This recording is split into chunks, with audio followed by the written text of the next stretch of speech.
Hello everybody, Andrew Majewski here with Dental Tutoring. So I know taking the board exam, even studying for the board exam, obviously is a very stressful time.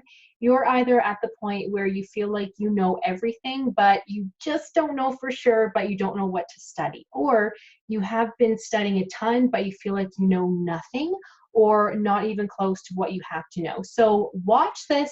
Let me just go through some questions that you do need to know for the board exam.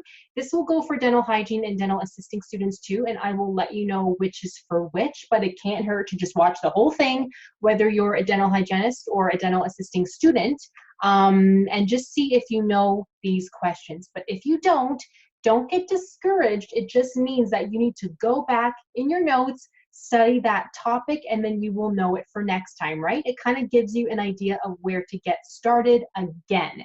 If you're part of the Board Exam Prep Academy, the big course that I have, teaching you all about the board exam, you should know all of this, okay? You should, because I have been training you well.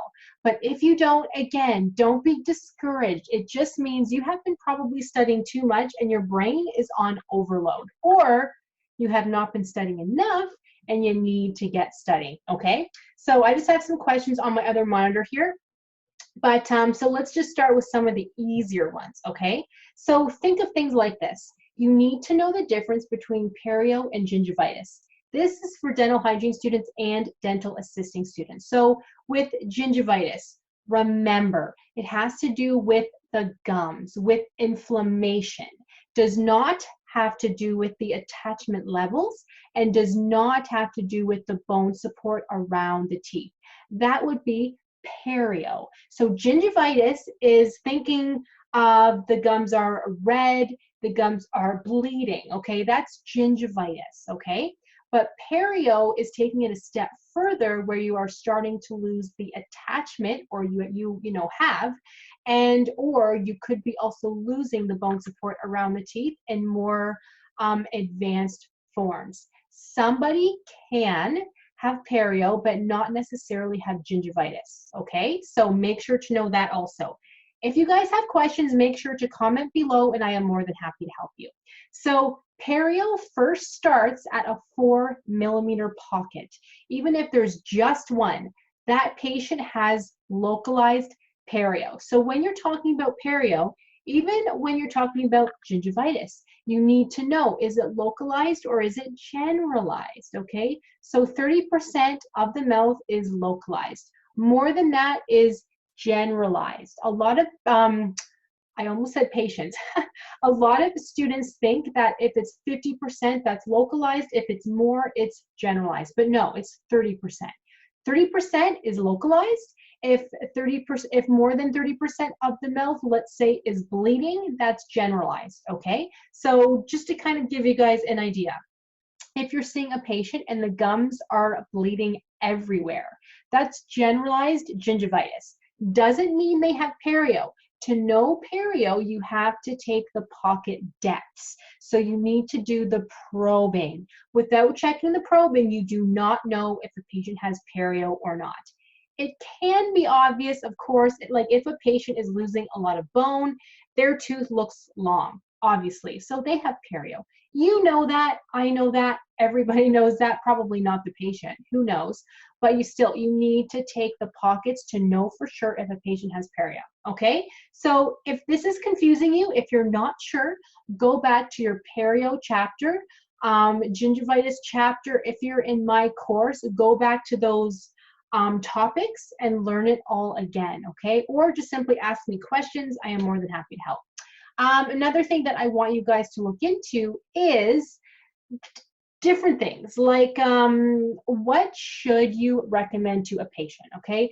Brush twice a day and make sure to floss once a day. They do not have to brush 4 times a day. They do not have to floss 5 times a day. So remember that. More is not better for the board exam. Brush twice a day and floss once a day. If you're recommending a mouthwash, it's because there's other circumstances. If on the board exam the patient tells you they're not going to brush, they prefer mouthwash. The right answer is to recommend mouthwash. Not to recommend brushing twice a day because it says in that case study that they're not going to. So always think outside the box. Okay, so switching things up a little bit. Know things like, sorry guys, I'm just going through my questions here. I just talked about gingivitis, talked about perio. Make sure to know the x-ray chapter, your radiography.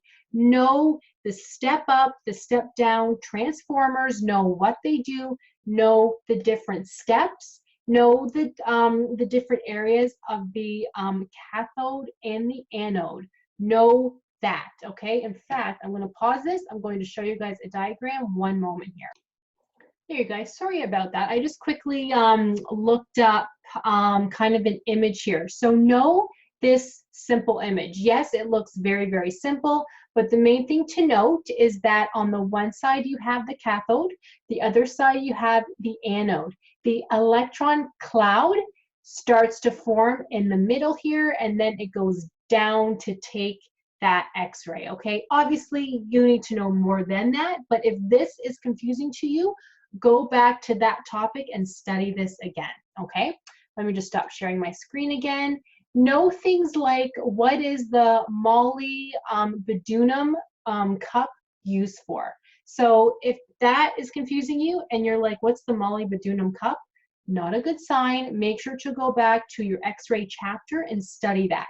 So, sorry, I just kind of left a couple examples for you guys. So the molybdenum cup helps to focus those electrons towards the anode. So you need to know the different parts.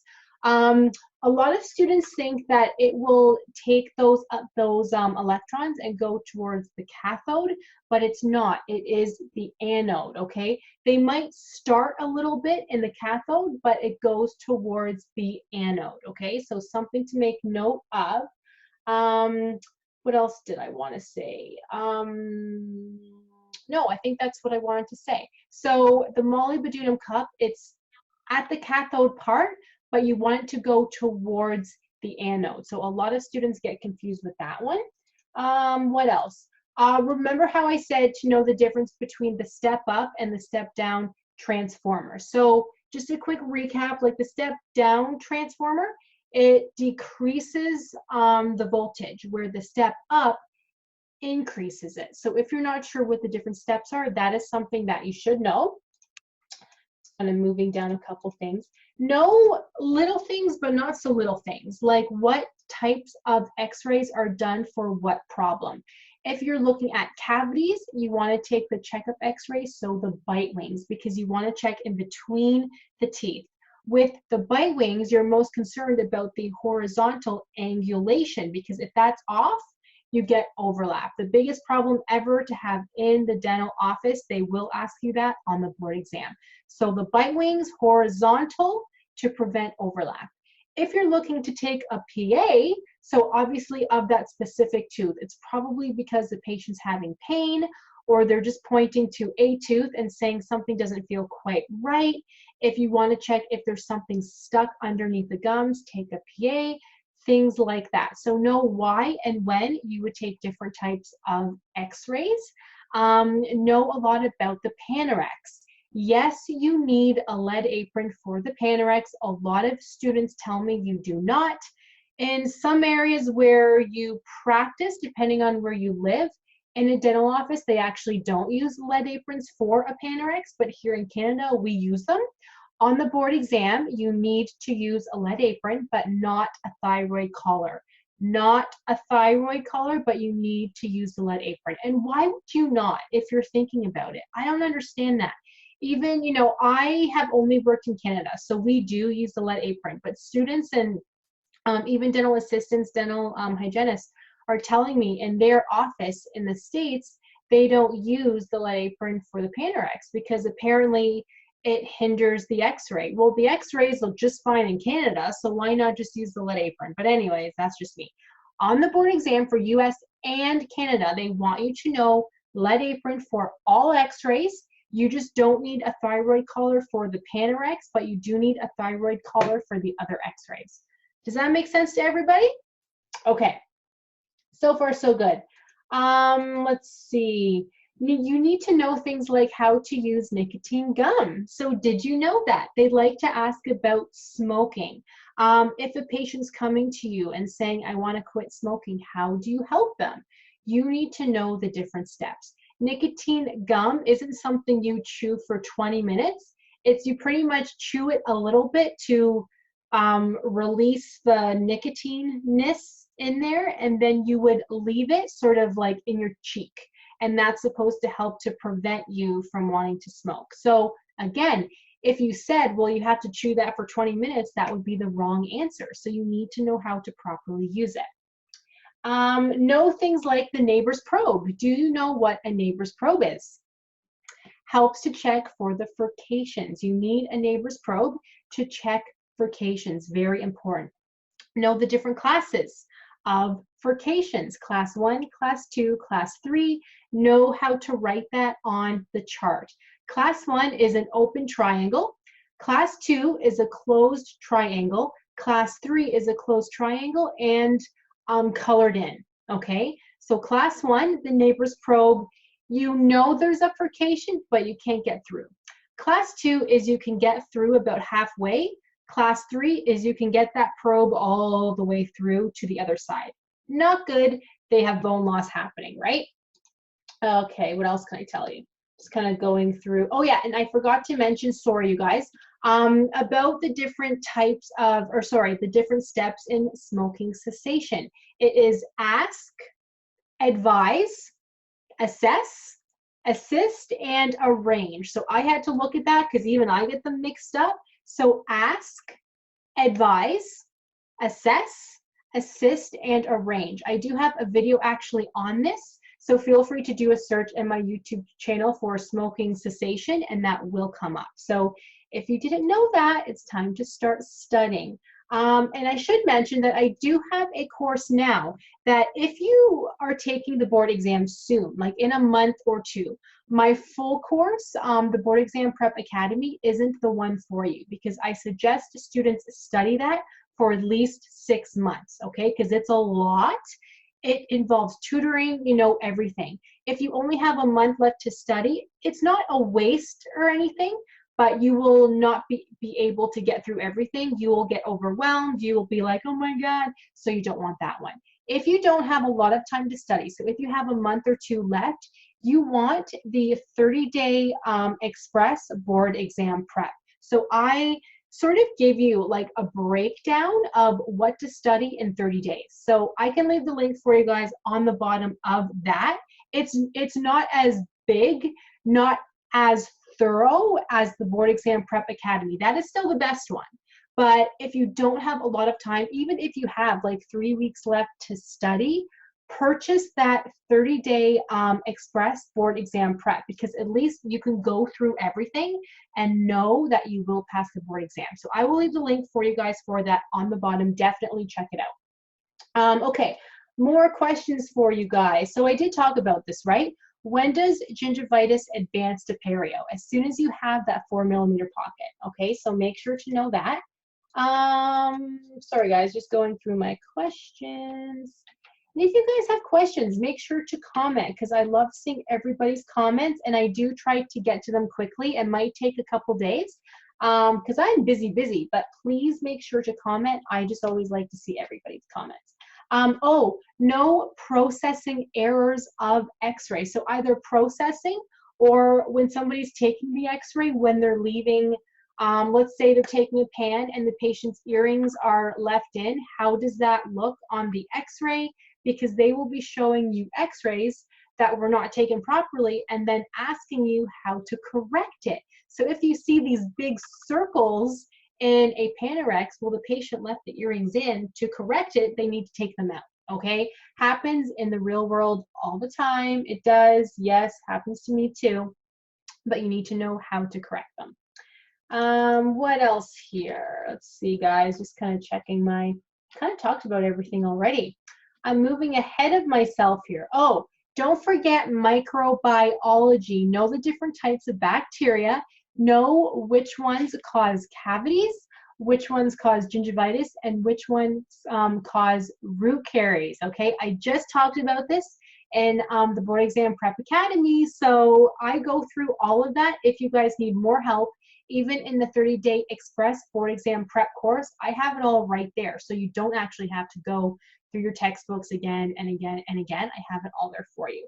But just one that a lot of students get confused with is the facilitative bacteria. So you need to know which ones can live with oxygen and which ones cannot, and then which ones can live with both.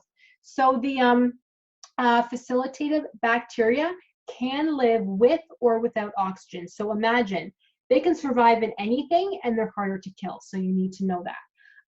And anaerobic bacteria lives without oxygen, and aerobic bacteria lives with oxygen. So they need oxygen to live. So know those three, okay? So I just kind of gave you guys the answer. You didn't even have to look them up. Another question that I wanted to make sure to talk about, and sorry, is this video getting too long? I should have checked when I started. Sorry guys, but it's kind of fun to study, right? So when ingested, 90 to 90% of fluoride is absorbed through what? So 90 to 90% of fluoride is absorbed through what? Stomach and small intestine. So make sure to know things like that. I go through this in the microbiology unit of both the Board Exam Prep Academy and the 30-day express course. So if microbiology is something that you're really not sure about, I do highly recommend you having a look at one of those courses, because I can help you. You don't have to look through your textbooks, because that's not a lot of fun, right? And there's so many case studies in the course too, because everybody loves case studies, right?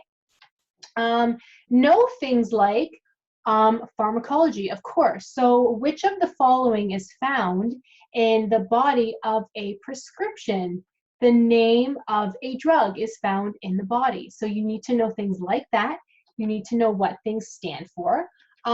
Which of the following penicillins is a broad spectrum? So is it amoxicillin?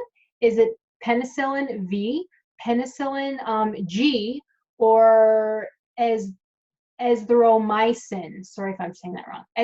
Azithromycin. So which of the following is penicillin's broad spectrum? That is amoxicillin. So now everybody knows. And this, I do have a full mock exam on all of that under your pharmacology unit in the board exam prep course and the 30-day express course.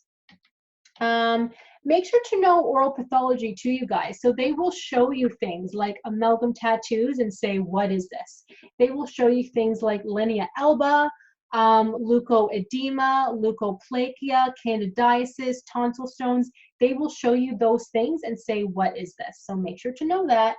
Or just look through your oral pathology unit and my courses. It's all right there for you. So how is that so far, you guys? I don't want to put anybody to sleep. If you guys are having a hard time, there's so much more obviously to study. This was just kind of a quick recap. But if you need help, let me know. Sign up for one of my courses. It's all there for you. As I said, the Board Exam Prep Academy is still, in my opinion, the best one, because I go through everything, just what you need to know for the board exam.